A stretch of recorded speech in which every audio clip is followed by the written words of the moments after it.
It's the 8th week of 2026 and I'm back with another massive set of updates from across Greater Brisbane.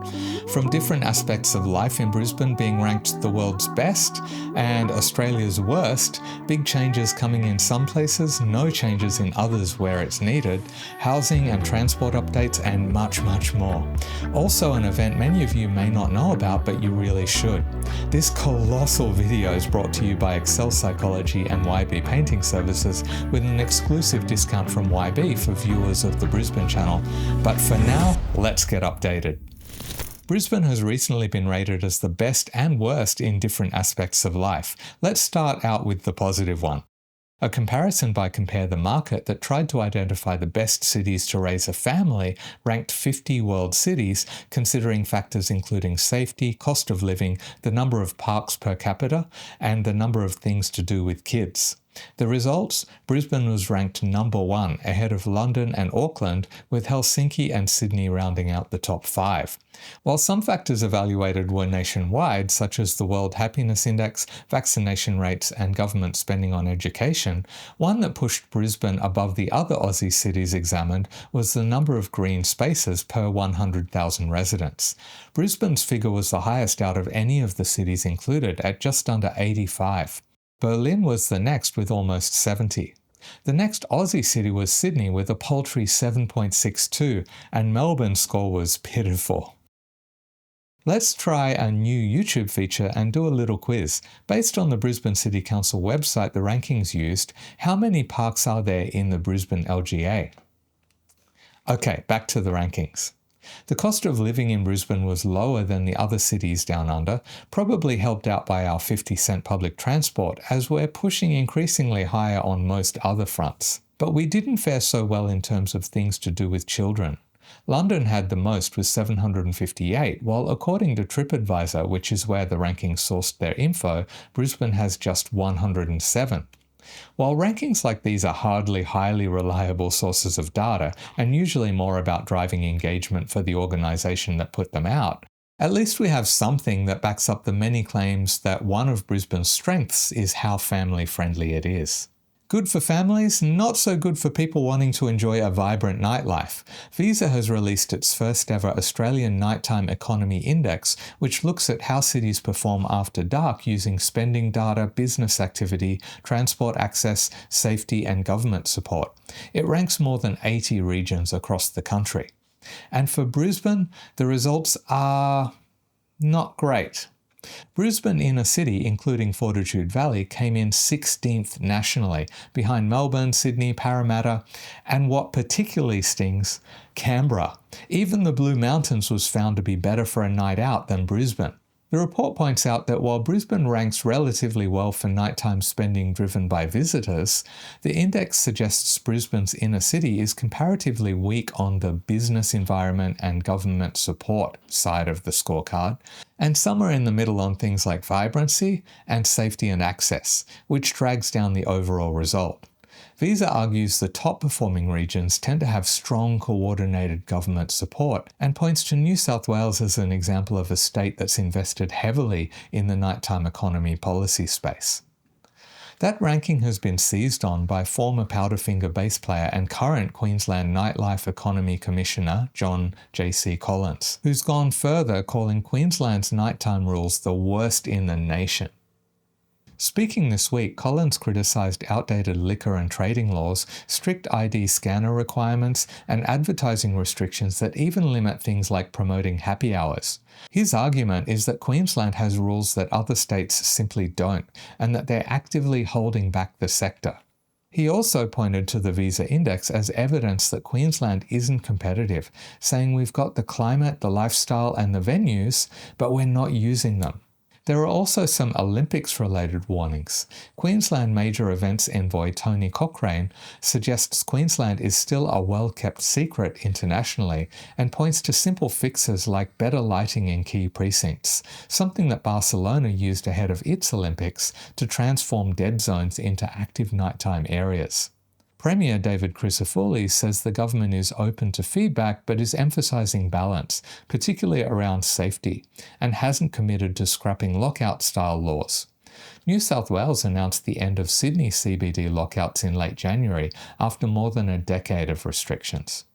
JC's full report contains around 60 recommendations and was handed to the government on Christmas Eve.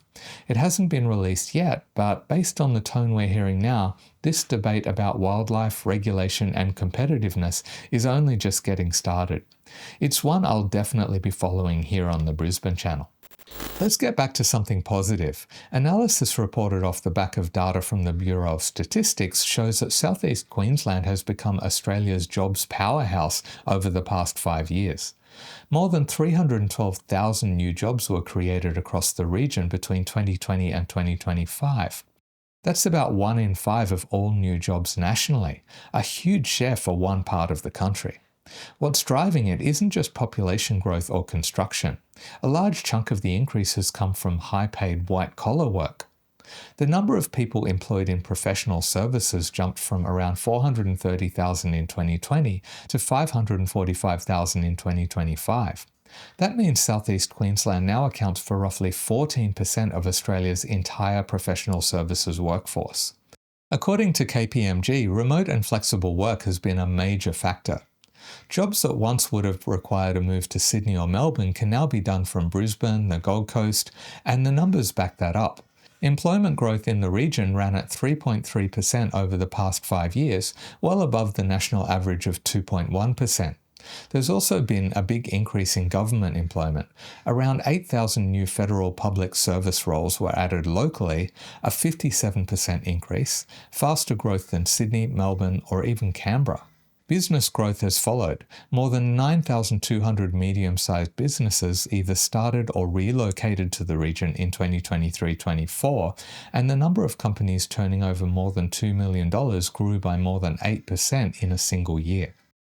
KPMG is forecasting this trend to continue, predicting another 275,000 jobs could be created in southeast Queensland by 2030, helped along by infrastructure spending and the runway to the 2032 Olympic and Paralympic Games. For companies on the ground, the shift is already tangible. One civil infrastructure firm says it's doubled its workforce in just 18 months, confident that population growth and long-term projects will keep skilled engineers and project managers in demand. This all paints a picture of a region that's no longer just rapidly growing, but also changing the type of work it's attracting and the role it plays in the national economy. As the region grows, we're needing to carefully consider how our cities develop to ensure housing, transport and amenities are optimized to make the most of the changes and to avoid negative consequences like congestion and continued home price and rental rises. One initiative that aims to achieve this is Brisbane's Suburban Renewal Precincts, and this week the next precinct has been named. Brisbane City Council says the proposed Sandgate Centre precinct could eventually deliver hundreds of additional homes by focusing growth around existing infrastructure. The draft precinct area is close to Sandgate train station, local shops and the Bayside foreshore. It's all part of what the Schrinner administration describes as an anti-sprawl strategy, concentrating new homes near transport rather than pushing further into the city's outer edges. Sandgate has been singled out partly because of its relatively low growth. While Brisbane has been growing at around 1.7% per year, Deagon Ward, which includes Sandgate, has grown at less than half that rate, despite being serviced by 8 train stations. However, when the proposal reached Council this week, it sparked a broader debate about what suburban renewal should actually deliver. Labor opposition leader Jared Cassidy moved an amendment calling for the precinct plan to include affordable housing with clear targets and to encourage supportive housing models backed by the state government. He argued that previous neighbourhood planning in Sandgate had promised additional housing but failed to meaningfully deliver it, despite earlier assurances that zoning changes would accommodate hundreds more residents. Cassidy also questioned the physical and economic feasibility of significant height increases in parts of Sandgate, citing flood risk, poor drainage, and developer advice that basements in the area require constant pumping, making buildings above around 6 stories difficult to justify. He further criticised the proposed precinct boundaries for excluding the former gasworks site near the train station, land he argues is better suited to higher density development. The amendment was voted down by Council's LNP majority, meaning affordable housing targets will not be embedded in the Sandgate Precinct Plan at this stage. Lord Mayor Adrian Schrinner has defended the approach, saying the focus is on increasing overall housing supply in well-located areas, noting that the vast majority of homes are delivered by the private sector. He argues that renewal precincts are about removing barriers to development, not prescribing outcomes that could slow delivery. So debate around Sandgate is less about whether change is coming and more about what the change should prioritise: faster supply on one hand, or more explicit affordability and community outcomes on the other. With community consultation still ahead, the shape of Sandgate's renewal, including heights, density and housing mix, remains very much unresolved. Stay tuned here on the Brisbane Channel. Sticking with building heights, there's growing pressure for Brisbane to build taller, and not just because developers want to. Industry figures are warning that the Olympics construction boom could push building costs up by as much as 6 to 10% a year, making many currently approved projects financially unviable unless they're redesigned with extra height. One recent example is a luxury development project in Hamilton, where developer Greater has applied to lift an existing approval from 4 stories to 7, arguing rising labour and material costs mean the original design no longer stacks up. Developers say the problem isn't just inflation, but competition for skilled workers.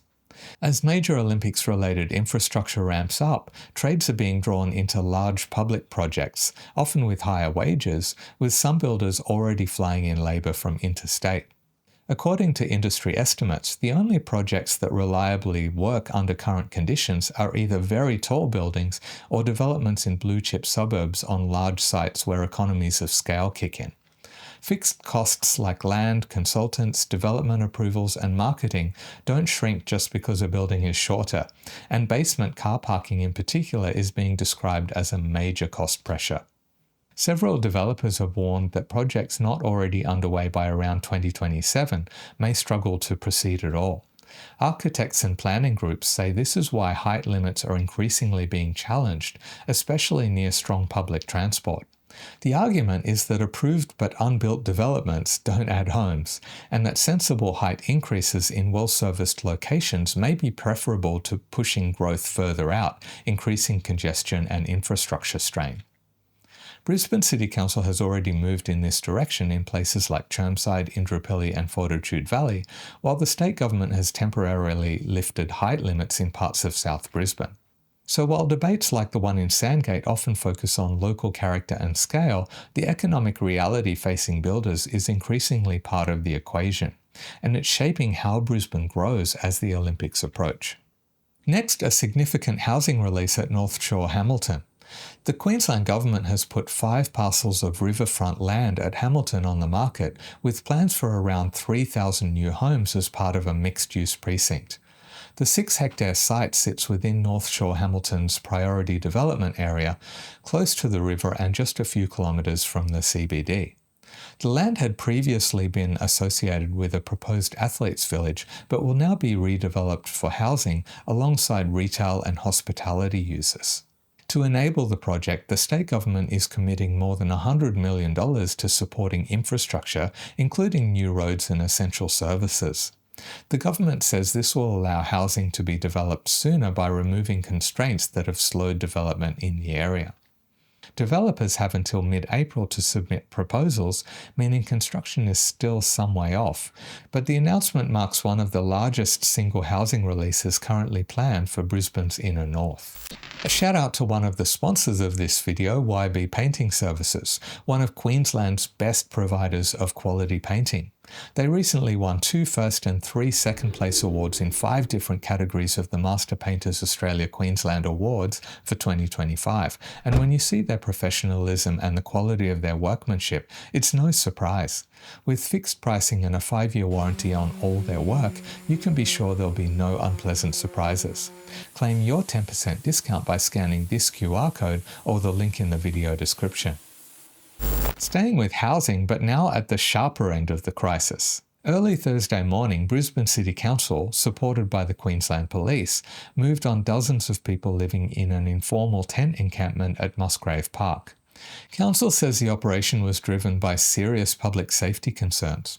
According to Councillor Sarah Hutton, more than 640 used syringes have been collected from Musgrave Park alone since September, over a third of all needles found in Brisbane parks during that period. Council officers have now begun using heavy machinery during cleanups due to needle stick risks after a staff member was recently injured while clearing the site. Councillor Hutton also mentioned other risks to both campers and the broader community, with mention of the fire department being called to a fire in one of the encampments on January 16. This is not the same fire that I shared on the Brisbane Channel's Instagram account in November, and I've been told by someone who formerly worked in that space that it's a somewhat common occurrence. Council also says people moved on from the park were offered housing, but that some declined to engage with housing services or had previously been evicted from accommodation. However, the response has drawn criticism from community advocates, local representatives and some councillors. Greens councillor Trina Massey, whose ward includes Musgrave Park, has been critical of the council administration's handling of the matter. She provided some more details in an Instagram reel on Friday. Today, 2 people accepted accommodation, with the remainder having previously offered accommodation and evicted, declined assistance, or were not Australian citizens. I'll keep trying to find an answer on that because I think it's really important that everyone was offered accommodation yesterday during the eviction.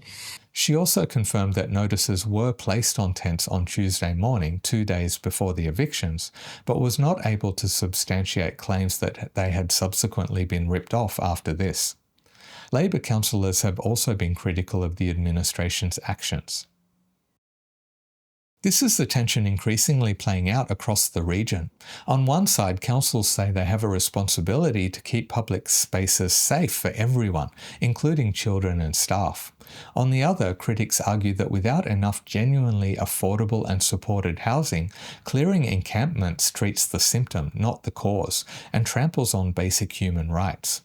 With Brisbane continuing to add hundreds of new residents each week and affordable housing supply still lagging demand, Musgrave Park has become a very visible flashpoint in a much bigger conversation.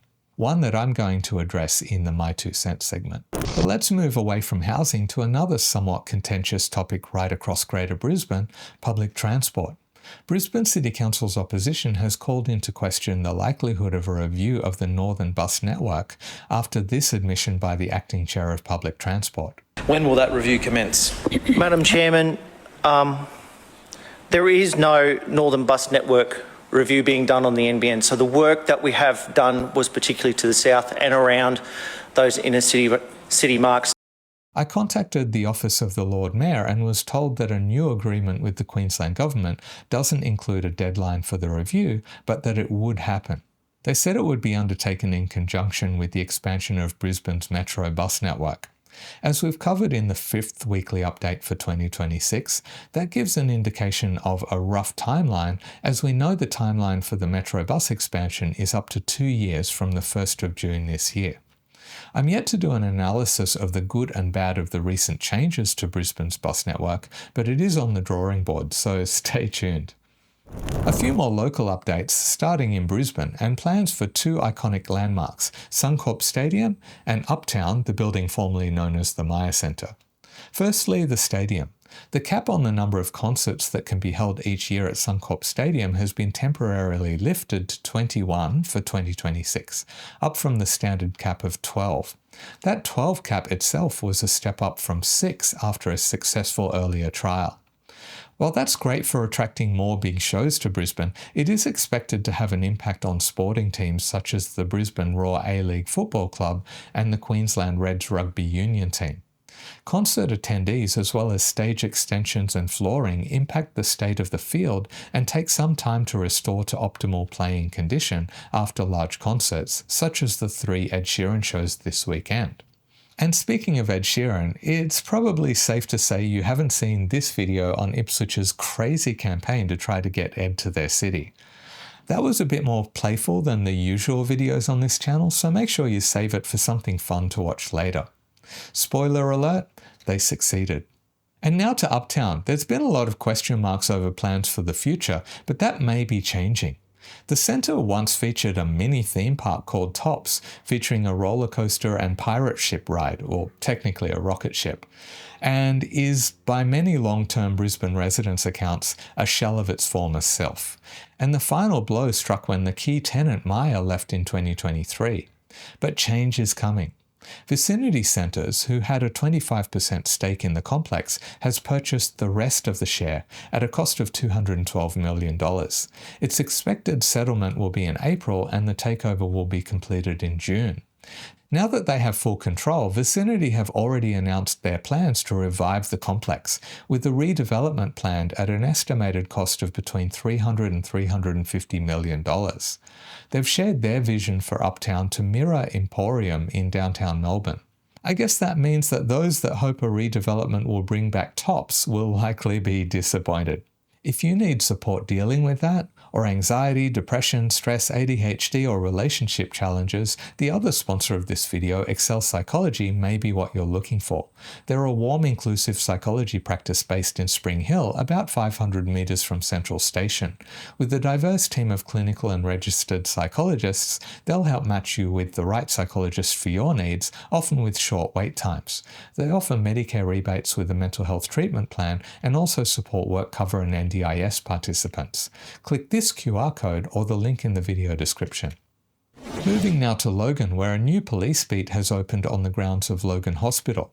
The state government says this will allow for faster responses and improved coordination with the healthcare workers and emergency services. The beat will service Logan Lee, Meadowbrook and Waterford West. But that's not the only updated Logan Hospital. They've also introduced new patient flow nurses to the emergency department.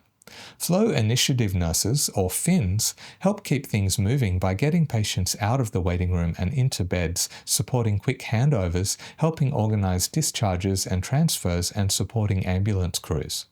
All reports are that how quickly patients move through the department has already seen a significant improvement since the introduction of the FINs. Now to Ipswich, where the Nicholas Street Precinct has taken out a silver award at the Better Future World Design Awards, recognised specifically for excellence in wayfinding. The $311 million redevelopment has already attracted more than 2 million visitors since opening, and judges praised the precinct's intuitive design, which encourages easy navigation, exploration, and a strong sense of place. Ipswich Mayor Teresa Harding said the award reflected a bold vision for the city centre, while councillors pointed to the transformation of what was once a struggling mall into a people-focused public space.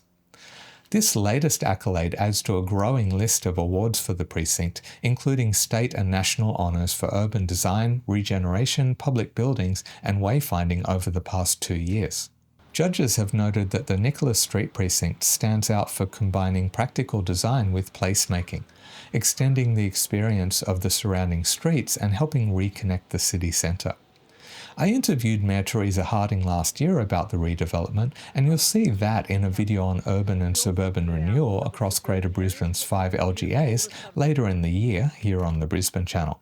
But another Ipswich landmark has fallen on harder times. Ipswich residents are being urged to help safeguard one of the city's most important heritage buildings. Soldiers Memorial Hall, built in 1920 to honour those who served, needs urgent repairs to address ongoing subsidence issues. Engineers say the building is structurally sound, but sections of flooring continue to sink, and repair works are now about a year behind schedule due to heritage and engineering complexities. The Ipswich RSL sub-branch faces a funding shortfall of around $250,000. Ipswich City Council has committed funding across the next 2 budgets and applied for additional grants, but securing the remaining money remains the biggest challenge. The sub-branch says the hall belongs to the whole community and now needs community support to ensure it stands for another 100 years. Now to Moreton Bay, where nearly 13,000 potholes have been repaired over the past 6 months as part of a broader road rehabilitation push. More than 4,500 of those potholes were identified using artificial intelligence, with AI-enabled cameras mounted on council recycling trucks scanning roads as they move through neighbourhoods. Since the system was rolled out in 2019, it's helped detect more than 48,000 potholes across the city. Council is investing over $64 million in road rehabilitation and resurfacing this financial year, with at least 110 local roads set to be resurfaced as part of its first $1 billion budget. Mayor Peter Flannery says the technology helps crews prioritise repairs based on severity, while residents are still encouraged to report issues directly using the Snap Send Solve app. A governance issue has surfaced at Redlands City Council over how Olympic legacy planning is being handled. During this week's general meeting, councillors debated access to meetings of the Redlands Coast 2032 Legacy Working Group, an advisory body helping shape the city's long-term plans linked to the Brisbane 2032 Olympic and Paralympic Games. Councillor Jason Colley said councillors had requested permission to observe the group's reconvened meetings, but were declined, leaving them reliant on meeting minutes rather than direct briefings. He also raised concerns that updates flagged in those minutes were not delivered to councillors. Other councillors pushed back, saying the working group had agreed to keep meetings limited to members while it re-established itself, with updates to be provided through formal council channels. It was also noted that a scheduled mayor and councillor meeting did not proceed as planned due to the mayor's hospitalisation. Amid the exchange, council officers confirmed a draft Redlands Coast 2032 legacy plan is expected to be brought to council before the end of the year, with any funding requests to be considered through the normal budget process. Officers also pointed to longer-term opportunities tied to the Games, including tourism and potential hotel development, stressing that all legacy decisions will ultimately come back to council for approval. You would probably know about Lifeline Bookfest, the massive second-hand book market that's held twice a year in Brisbane, but did you know there's another major bookfest in Brisbane, and it's coming soon? The UQ Bookfest at the University of Queensland in St Lucia will have over 130,000 books, records and other goodies on offer, and will also have a range of family-friendly events over the 3 days of the event, including a writing workshop, author talks and a kids' character costume parade. It's on from this coming Friday, the 27th, to Sunday. That's the factual updates. Now for my 2 cents on one of the issues. This is where I share my thoughts and invite conversation in the comments.